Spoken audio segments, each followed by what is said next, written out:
মই তোমাৰ গৰ্ভজাতৰ সন্তান নহয়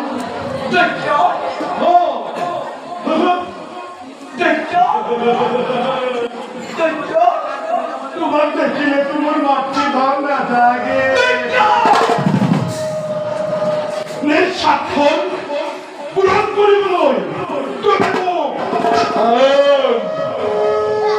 কৰিছিলা কাহানিও দাক্ষিক বিবাহ নকৰাই